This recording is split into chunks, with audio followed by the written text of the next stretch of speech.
ვიცი ოპერატორები როგორ მუშაობენ. კარტინკას უყურებენ და მე აღარ აინტერესებს. შინაარსი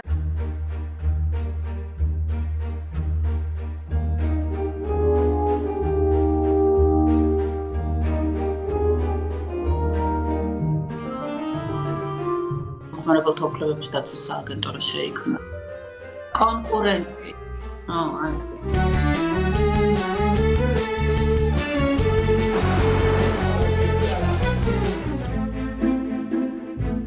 8 წლის წინ რო დაიწყო ჯგუფი, მაკტორტებით დაიწყო ეგრევე, ნომერი პირველი თემა იყო და სადღაც 2-3 წელი გაგრძელდა.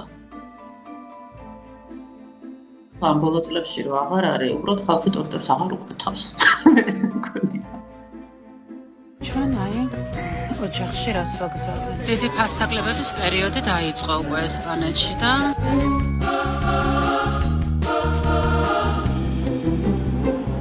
საქართველოში მომხმარებელი არის მოტყუებულიც, დაჩაგრულიც, გაზარალებულიც, იმიტომ რომ უკვე მატერიალურ ზარალზეც არ ყოველთვის ლაპარაკი და აღარ არის სახელწამოსაკრავის სრულწლოვანი ფულის 40-60 ლარი.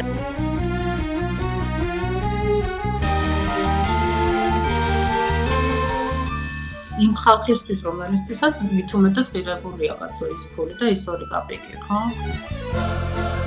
და იცი რა მოტყუებულთან ხშირად შეურაცხყოფილსაც ტოვებენ, ხო, მილანს ყაველისა დაბლოკავენ და აი ამ ყველაფერს ერთად დავარქვით სასოწარკვეთილიც რჩევი ბოლოს. შედეგს ვერ აღწევ, ვერაფერ შედეგს ვერ აღწევ. ვერც ამ ჯგუფით და ვერც ისე.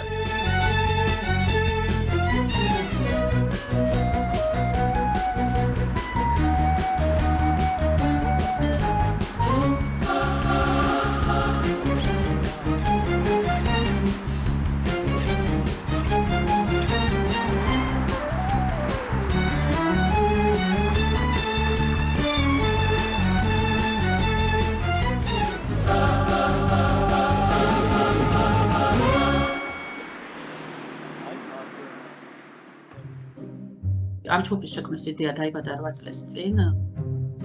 ეს 8 წლის წინ ეს არის ისეთი პერიოდი, როდესაც ყველა Facebook-ში ვართ, ყველა ადამიანი ძალიან აქტიური სოციალური ქსელია და ესეთი ჯგუფები არის ჯერ სიახლე. ერთი ვიცი რომ იყო რაღაც ჭამის ჯგუფი, სადაც საჭმელებს და რესტორნებს და კაფეების ადგილებს არჩევდნენ. გოგოებს ქონდათ შექმნილი რაღაც სილამაზის ჯგუფი, სადაც კოსმეტიკურ რაღაც თემებს განხილავდნენ. დახურული ჯგუფები იყო ეს, არც ერთი არ იყო საჯარო. იმ გოგოების ჯგუფში არასდროს კაცი არ დაემატებოდა, იმ ჭამის ჯგუფში ვიღაც სხვა არ დაემატებოდა, მხოლოდ შენი ფრენდის შეგეძლო შეგეხვანა და ნუ რა ვიცი, ერთი საჯარო ჯგუფი იყო, მახსოვს რაღაც ესეთი ძალიან დიდი რაღაც 300,000-მდე ადამიანი იყო მგონი, მე მიყვარს ჩემი პატრიარქი. მაგრამ რაღაც შეხვედოდი იქ და ვაქირავებ ბინას, ყიდი რაღაცა ჩემი ხელით დააკრეფი ყურძე და ყველანაირი განცხადება ედებოდა, მაიმარკეტებით იყო.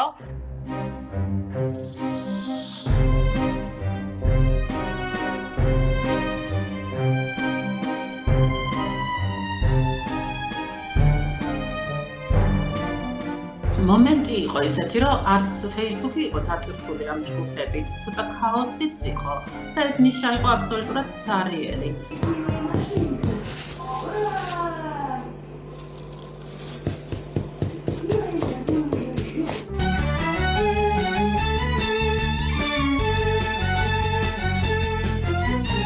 ნიშნებულია ეს პრობლემებით ხალხი, თავისი აი ამ სამომხმარებლო პრობლემებით, რომლებიც მარტო რაღაც შეძენას არ გულისხმობ, ეს არის ასევე სერვისის მომსახურება. ანუ, როდესაც მანქანა მიყავდა შესაკეთებლად, საბურავების შესაძენად, რაღაცეთის გამხნახა, იქიდანაც მოდიოდა პრობლემები.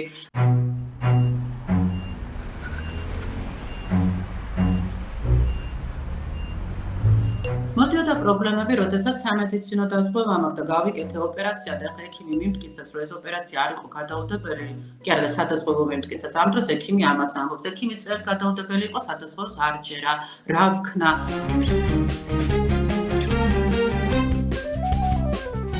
ცოტა კურიოზული აღმოჩნდა მაშინ ეს სახელი, იმიტომ რომ უცნობმა ადამიანმა მომწერა Facebook-ზე, რომ მეც თქვენ ჯგუფის მკითხველი ვარო, ძალიან მომწონსო, კარგ საქმეს აკეთებ თუ საჭიროა იქნებ რამე შეიცვალოს და თითქოს ეს მაქო რაღაცა და ბოლოს ნორმა, მაგრამ ძალიან დიდ ცოტვაში ხარო, შენ თვითონაც ცოტა სხვასაც ვიძგებო, უნებლიეთო. ესეც 1 ლიტრი რძის ფასები. მოვუკეთებ ამ სიტყვას პოპულარიზაციას და გეხვეწების შეცვალეო და რა ვიცი არ შევცვალე და გავიდა მე რა ვიცი 2-3 წელი და თავთივად რა ვიცი საინფორმაციო გამოშვებას და პოლიტიკოსი ჟურნალისტი ქალი კაცი ბავშვი ყველა ინტერვიუში უკვე დღეს გვესმის რომ სასოწარკვეთილი ვარ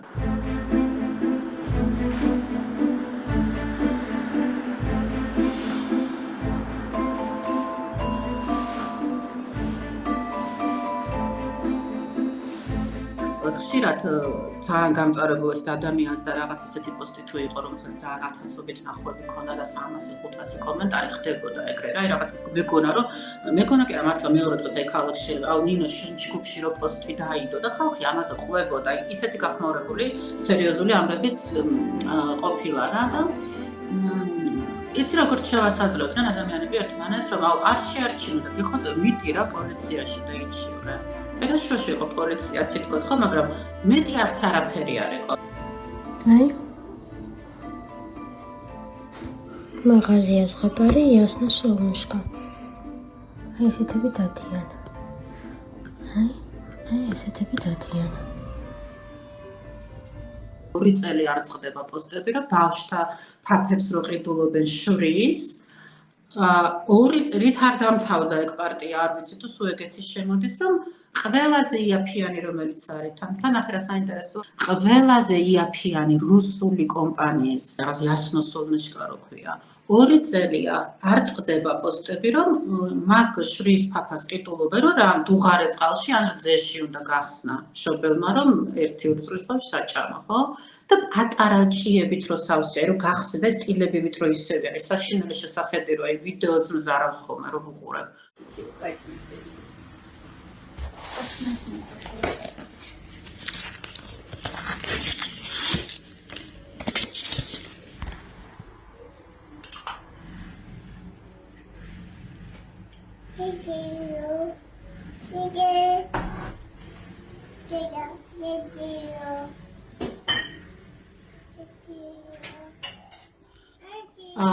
ხო არის ყველაზე იაფად ღირებული და ყველაზე ხელმომჭირნე ალბათ ადამიანი იყიდის ბავშვისთვის მაგას. და ერთ-ერთ ქსელურ აფთიაქის ქსელში სადაც საკმაოდ ზვირიანი წამლების გარდა კოსმეტიკური თუ კვების ბავშვთა კვების პროდუქცია დევს. აი ზვირიანს რო ყიდულობს ადამიანი, რომელშიც რუსულში რო 2 ლარს იხდის და ეს რო 60 ლარს იხდის 1 კილოში და იმაშიც როა. ხო ვართ ყველა ერთ ქვაბში.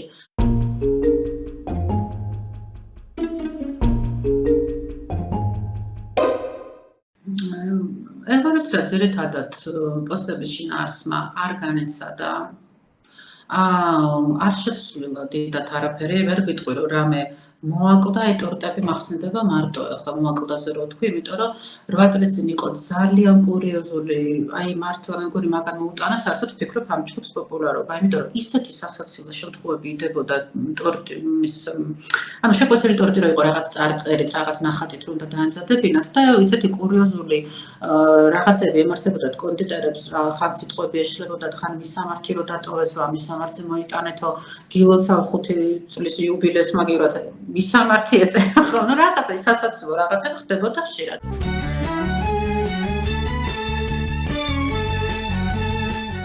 არა, 2 მიზეზი შეიძლება იყოს, ან ჩვენი სიტუხჭირის გამო ბავშვების დაბადების დღეს ვეღარ ხდი, ან დიდი ტორტები ხშირად ვეღარ მიაქვთ მშობლებს და ამიტომ აღარ გვაქვს ეგეთი პოსტები. ან მეორე სასიკეთო შეიძლება ვიფიქროთ მიზეზი იყოს ის, რომ საკონდიტროები დაიხვეწნენ და ამასობაში ბაჭიების და თოვლის პაპების და კვატების ფიგურების გაკეთება ისე ისწავლეს, რომ რაღაცა დრაკონებს და იმას ურჩხულებს არ გვანდნენ.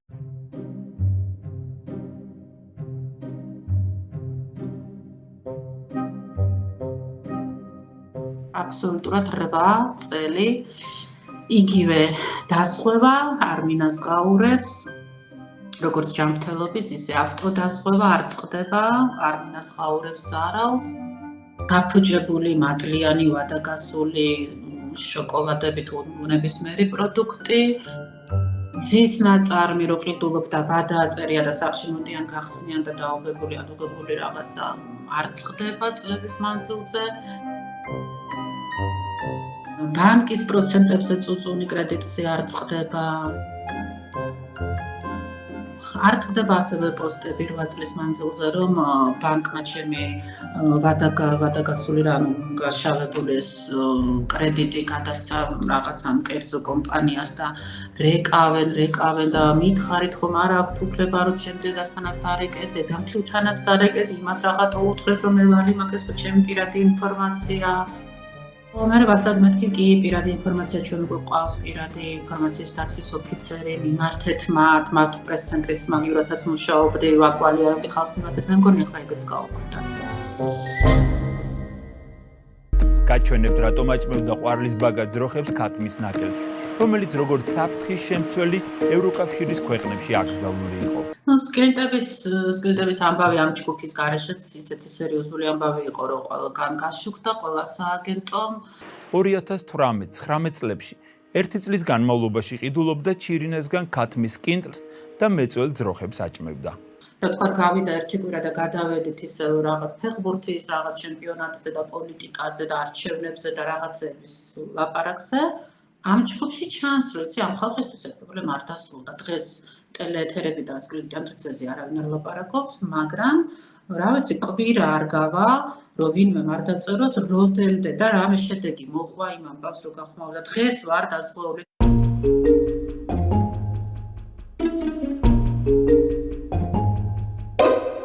როცა ყვარლის ბაგა ძროხებს ქათმის ნაკელს აჭმევდა, ევროკავშირის ქვეყნებში ნაკელის ძროხებისთვის ჭმევა უკვე აკრძალული იყო.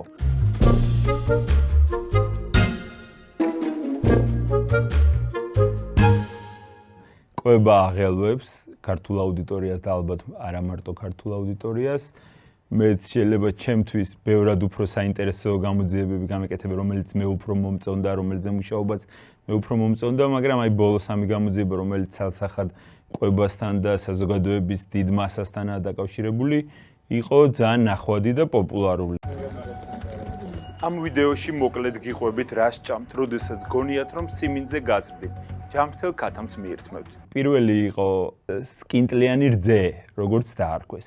სინამდვილეში ამბავი იყო იმაზე, რომ საქართველოში ერთ-ერთი ყველაზე ცნობილი საქონლის ფერმა, ყვარლის ბაგა, სუმცირე 1 წლის განმავლობაში საკუთარ საქონელს აჭმევდა სკინტლს, რომელსაც ყიდულობდა მეორე გიგანტი კომპანიისგან, ბიუ ჩირინასგან და უცებ ამ 1 წლის შემდეგ აღმოჩნდა, რომ ლაშა პაპაშვილს, რომელიც არის ამ ყვარლის ბაგას მეპატრონე, პრეტენზია ჰქონდა ჩირინასთან, რომ აი შენ რომ სკინტლს მაძლევდი მე სასხიდლად, რომ ყიდულობდი შენგან სკინტლს, ის ვაჭამე ძროხებს, დაიხოცნენ ჩემი ძროხები და ამისთვის მოთხოვა სადღაც 6 მილიონი ლარი. მე უნდა მოუგო ფორმულასაც და რადიო თავისუფლებას, რომ რაც რეპუტაციული ზიანი მომაყენეს, ესე საანაზღაურო. იმიტომ რომ ეკლესია არ უყურე რაგადა, ბა უნდა დავასრულოთ. უჩივლოთ, აპირებთ? არა, მე მინდა თქვენ უჩივლოთ.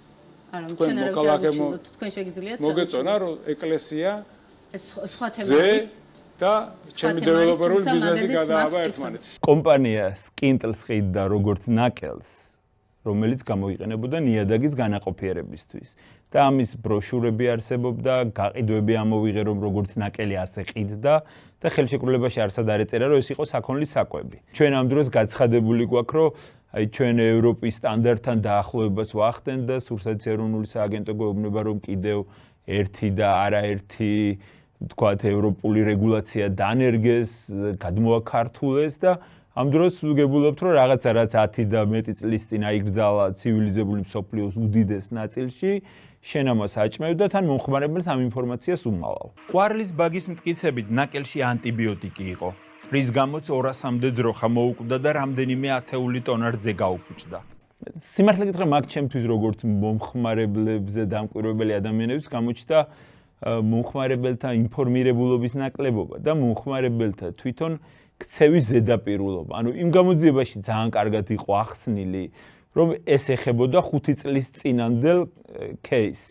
იმიტომ რომ იმ დროისთვის, როცა მე გამოძიება გამოვაქვეყნე, ქართული კანონმდებლობითაც კი სკინტლის საქონლისთვის კვება იყო უკვე აკრძალული, დაახლოებით 2 წლის. ანუ ფიზიკურად, ლეგალურად ამას ვერც ერთი ქართული კომპანია დღეს საქონლის სკინტს ვეღარ აჭმევს, მაგრამ აი გული გიმწყდებოდა რომ მეთქი აი მთავარი იქ იყო სასამართლო რაღაცა, მაგრამ მაინც ალბათ იყო საინტერესო რომ აი მომხმარებლის გაერთიანება გამოიწვია.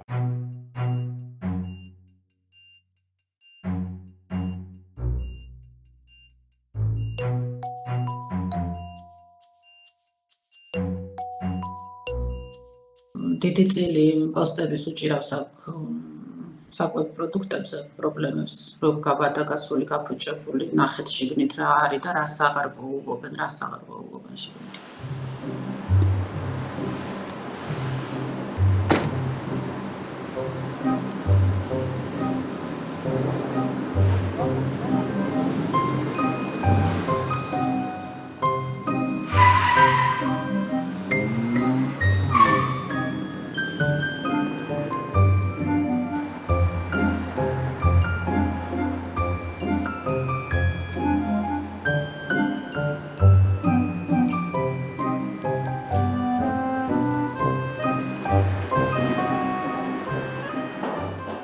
არ გამოყო ხალხო, იმიტომ რომ პურს ეხება თან საქმე, წლებია, იფქლის პურზე არ წყდება პოსტები. ანუ აი ყველაფერი საზიზღობა რაც შეიძლება წარმოიდგინო, უპოვია. თან იმას არჩევი, რომ იმ ტომარაში ალბათ რომელშიც შაქარია მქვილია, ძაფია, ეს ტომრის ძაფია ხშირად ჩაყოლილი და ეს ცელოფანი ნაგლეჯი და კაი ხვდებით რომ საცერი არ აქვს. ბევრად უარესი რაღაცებია ნაპოვნი, აი ეს თაგვის სურცლები და ისინი და წლობით ამ ერთი და იგივე ფირმის პურზე მოდის აი ესეთი ფოტოებით დადასტურებული ფაქტები. ხო არსებობს ისიც სურსათის უვნებლობის სააგენტო, რომელსაც კონკრეტულად კვების საკითხების მოგვარება ევალება და არა თქვა ტექნიკის და კაბების და ტანსაცმლის და ქვაბების, ხო, როგორც მეორე სააგენტოს, რომელიც უფრო გვიან შეიქმნა. აი პურია, რა ვიცი, ის ხომ არ არის, რა ვთქვა, რასაც ყველა ადამიანი არ ჭამს ისე ხშირად რაღაცა წარე ციცაკის წნილი.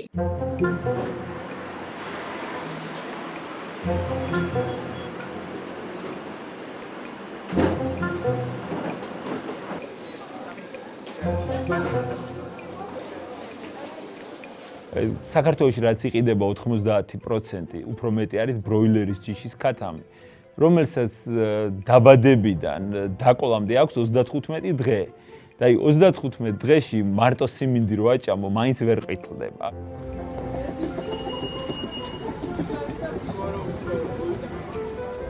ბებოს ქათამი ჭყალებში, რომელიც იყიდება ბაზარში და არის შესაშურად ყვითელი, სინამდვილეში მის სიყვითლე არის ქიმიური საღებავით მიღწეული და აი დავიწყე ამ თემაზე მუშაობა და რავი დაახლოებით 2 თვე ვიკვლევდი ბაზრებში, წარმოებლებში დავდიოდი თქვა პატარა 5000-იანი ფერმის მეპატრონიდან დაწყებული თქვა მილიონ ფრთიანი ფერმის მეპატრონით დასრულებული ყველასთან მქონდა კომუნიკაცია, პარალელურად წერილებს წერდი სახელმწიფო სურსათის ეროვნულ სააგენტოს და რავი რაც გამოვიდა ეს იყო, ანუ გამოვიდა ძალიან მოკლედ რო ვთქვათ ის რომ მოხმარებელი აქაც ზარალდება, ელემენტარული ზარალდება იმით რომ მას არ აქვს ინფორმაცია.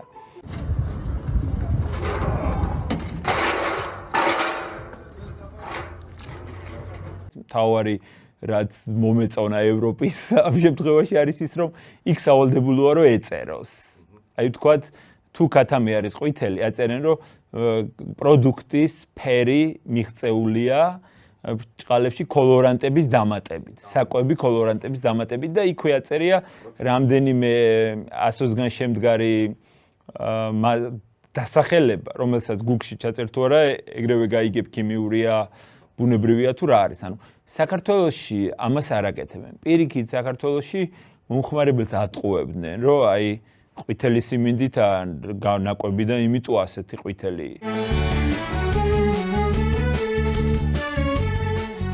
ბოლო აი მართლა ბოლო ერთი თვის ამბები რომ თქვა რაღაცა წლებს თავი დავანებოთ რაც იყო იქნებ და აღარ არისო ხო აი ერთი თვეც არ იქნება ალბათ გასული დაიდო რაფაელოს კამფეტი როა რომელიც აღმოჩნდა ეტიკეტსაც ეთყობოდა მერე და უკვე როცა გადავიდა სურათები მომხმარებლებმა დადეს ჯგუფში და მუსიკ თავზე რა თქმა უნდა ეგრევე მიხვდა ადამიანი რომ ნეტავირას ჭამოდა უკვე მერე დააკვირდა ქაღალდს და შეფუთვას ფალსიფიცირებული ვიცით უკვე რომ არის ყავა ერთ-ერთი ყველაზე ხშირად მოხმარებადი და ცოტა დაბალი ღირებულების ბრენდსაც ხარ მინდა დავწერო, იმიტომ რომ რამე არ შემეშალოს, მაგრამ ეს ჯგუფში დაიწერა და სხვათა შორის ვერ ვიტყვი, რომ წინა წლებში მახსოვს, რომ ეს ფალსიფიცირებული პროდუქტი რამე იდებოდა. ვადა გასული გაფუჭებული მატლიანი კი რამდენიც გინდა ყოველთვის იყო 8 წელი, მაგრამ აი ფალსიფიცირებულს სხვათა შორის ადრე უფრო ვერ ვიხსენებ. ცისარტყელა კალმახი და ზღვის ოკეანის ორაგული სხვადასხვა სახეობა.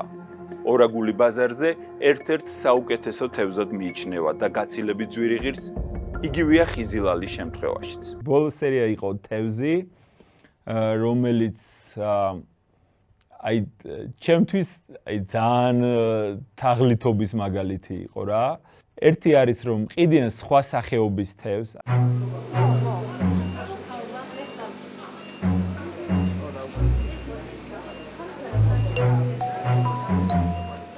საქართველოში მასიურად აი 95%-ში ყიდიან კალმახს როგორც ორაგულს. რასაკეთებენ მთავარ ცუციცით აყვითლებენ იმის გამო რომ დაემსგავსოს ორაგულს. ამაზე პასუხი ჰქონდათ ხოლმე რომ აი ჩვენ ყიდულობთ ევროპულ საკვებს. კი ბატონო, ყიდულობენ ევროპულ საკვებს, უბრალოდ ნახეთ რა ხდება ევროპაში აკონტროლებენ ისევ რაც ქათამზე იყო დოზას და ასევე ევროპაში მომხმარებელს არ ატყუებენ, ანუ ეუბნებიან რომ ეს არის კალმახი, რო შევისწავლე პრაქტიკა ზოგიერთ ევროპულ ქვეყანაში მაგალითად სისხლსამარის წესიდაც კი ისჯება ეს სამომხმარებლო თაღლითობა და საქართველოში არა, საერთოდ ამ გამაყვითლებების გამოყენებას არ აკონტროლებს არავინ. სურსათიეროვნულმა სააგენტომ ძალიან მარტივი ერთაბზაციან წერილი მომწერა, რომ ამის ლაბორატორია არ გვაქვს. ამ დროს მე გამოვიკვლიე, რომ სახელმწიფო ლაბორატორია, რომელსაც ყველა როგორც სოფლის მეურნეობის ლაბორატორიას ასე იცნობს, მისი ერთ-ერთი დეპარტამენტის ხელმძღვანელი ჩავწერე, რომელმაც მითხრა, რომ კი, ჩვენ გვაქვს მანქანა-დანადგარები, რომელიც ამ მეთოდით კვლევას აწარმოებს, როგორც კი იქნება სახელმწიფო უწყებების ჩემი ზემდგომის ნება, ვთქვათ, სამინისტროსი და სურსათიეროვნული სააგენტოთი, მე ცოტა ხანი დამჭირდება და დავნერგავ მეთოდოლოგიას და გადავამზადებ რამდენიმე თანამშრომელს. ანუ აი ნება როგორც კი გაჩნდება, ამის გაკეთება ჩვენს სახელმწიფოსაც შეუძლია. 1 კილო ხორცის ფასი ქათმის დაკლებულა დღეს და 4 ევროთ არის. კილოს ფასია ეგ. და აი თუ მკითხავდი სუპერმარკეტებზე, მანამდე თუ ვიტყოდი, რომ ყველა სუპერმარკეტზე თანაბრად იწერება, ექსელური დიდი სუპერმარკეტები რაც არის, ყველა ქალაქში როა, ყველა უბანში როა, სახელები რო არ დავასახელო, ყველა რომ ხდება, აი რამდენიმე 4 გავიხსენებ თუ 5, ყველაზე თანაბრად იყო პოსტები. წლების მანძილზე, ყველაზე თანაბრად. ეხლა მე შემიძლია ვთქვა, რომ გამოირჩევა ერთი კონკრეტულად ერთი მარკეტების ქსელი, როგორ გითხრათ, გადაფარა ყველა დანარჩენი, იმდენად გაუსწრო რაოდენობრივად, იმდენად ჭარბობს 2 ნაბიჯის შესახებ პოსტები.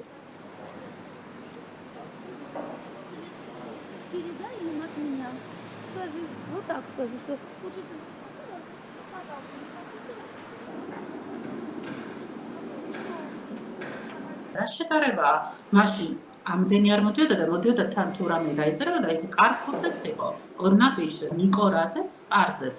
დღეს რატომ მოდის 80% პოსტების ორნაბიჯზე?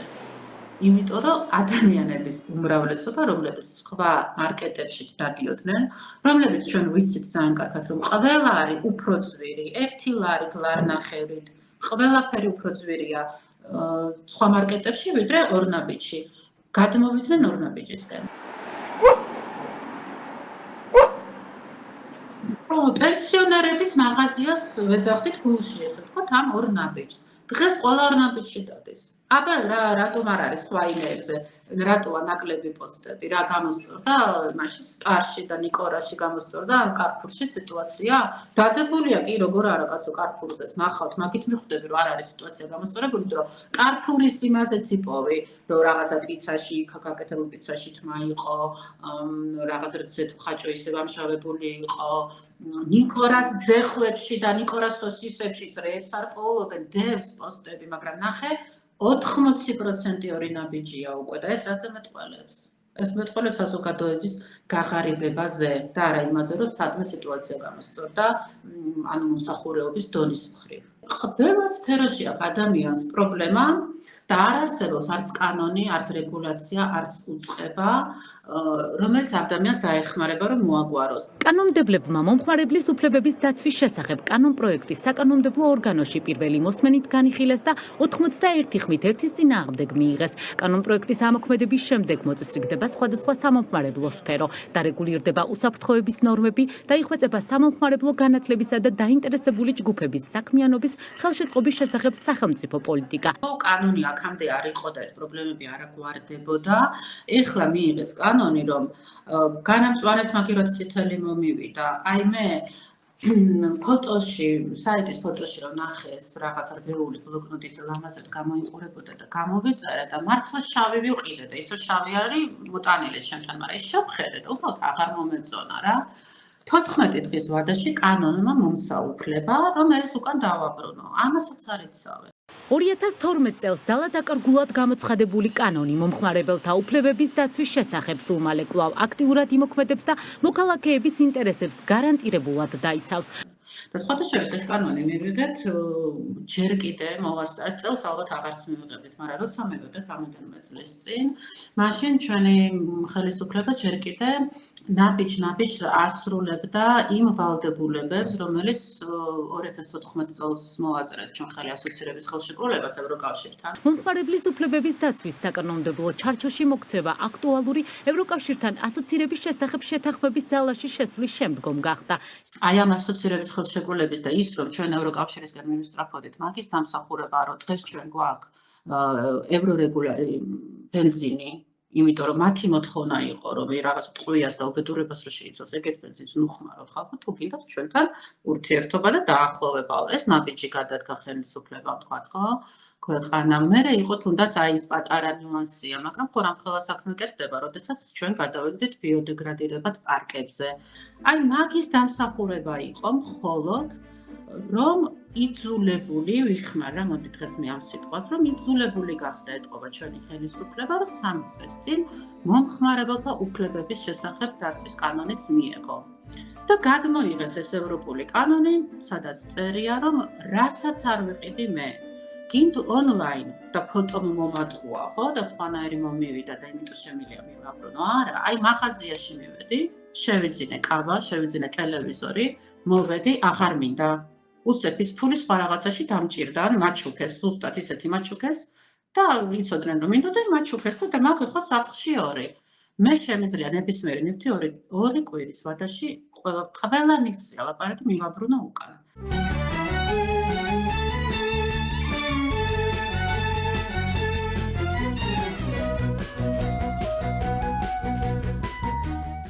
ესეთი კანონია ევროპაში, ესეთი კანონია აი აქ, სადაც მე დღეს ვარ და მე ამ კანონით უკვე დამჭირდა მესარგებლე, ახლა ესპანეთში ვარ წამოსული და მოხდა ეგეთი რაღაცა გამოვიწერეთ, ნივთი რაღაც ახში დაგჭირდა და მე აღარ დამჭირდა, მართლა ეს რაღაც სხვანაირი გამოდგა და ჩვეულებრივად მივაბრუნე.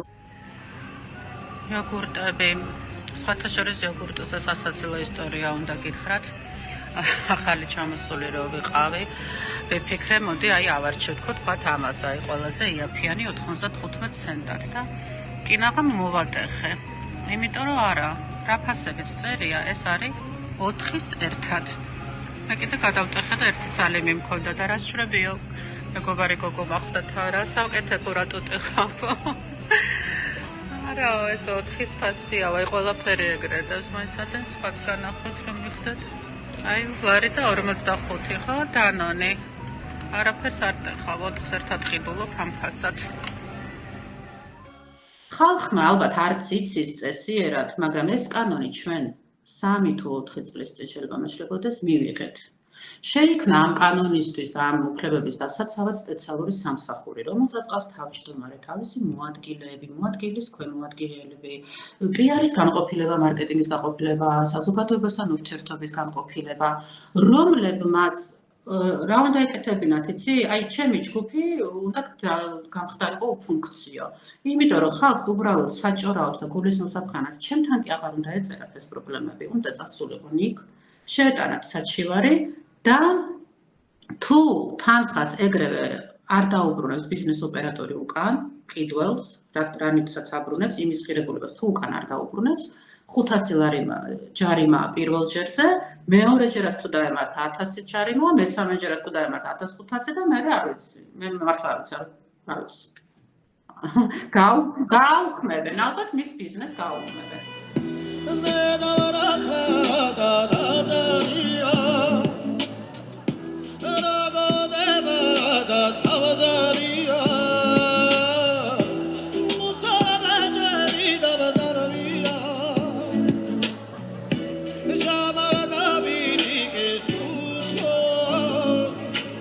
რატო წერს ეს ხალხი დღემდე ჩემთან და არ მიდიან იმ სააგენტოში? თუ ხედავთ რომ მომსახურება სრულყოფილად გამიწიეს ან ნაკლოვანია, რა თქმა უნდა შეგვიძლია მივმართოთ სააგენტოს. გასაგებია თქვენი რეაგირების მასშტაბი როგორია? ხო ხარ უკვე სამსახური, რომელსაც გევალება ოფიციალურად ქვია საზოგადოებასთან ურთიერთობა. ხო, ამ სამსახურის აი მთელი შენი საზოგადოება არის ამ ჯგუფში თქო. შემოდი ამ ჯგუფში და პასუხები შენ გაეცი, სად მოვიდნენ, ცხელი ხაზის ნომერი რაღაცა. არ გაკეთდა ეს. საქართველოს მომხმარებლის უფლებების საერთაშორისო დღეს უერთდება და ქვეყანაში მოქმედი მარეგულირებელი ორგანიზაციების ჩართულობით მესამე საერთაშორისო კვირეული გაიხსნა.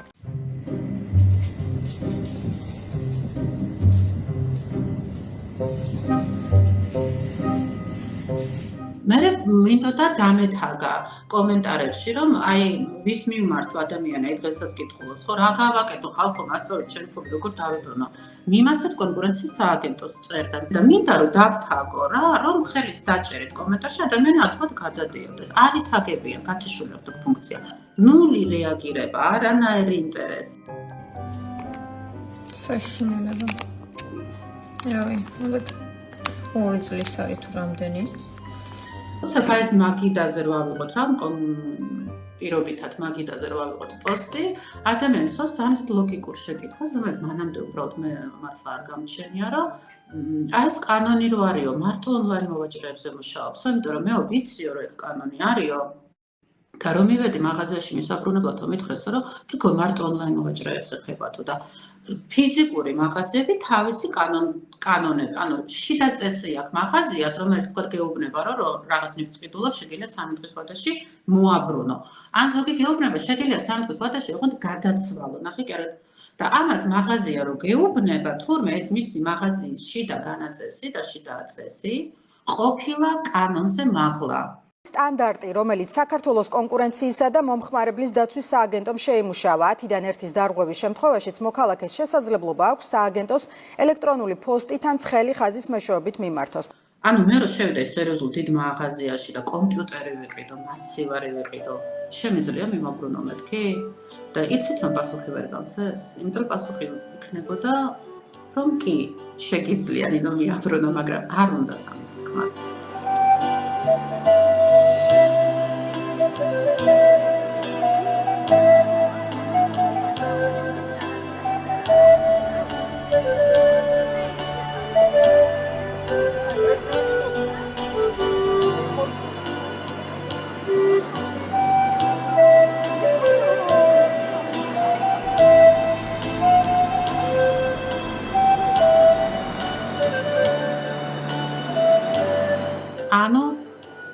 ანუ რატომ? აი მე რომ არ თქვა ეხლა მაგაზე პასუხი რატომ? ყველამ რომ თავის გულს შეერეთებს, ხო ყველა ეს იდეა რამის ფიქრებს. აი მე მარკაში ვარ გარსმუნებული. ეს კანონი შეუძლიათ, აი ვიღაცა 80 ლარიან მოთამაშე ტიპები რომ იპარავენ ფულს იმართზე ამოშაონ. მაგრამ რა თქმა უნდა არ უნდა თამაშონ დიდ ბიზნესს, იმიტომ რომ დიდი ბიზნესი ვისია დგას.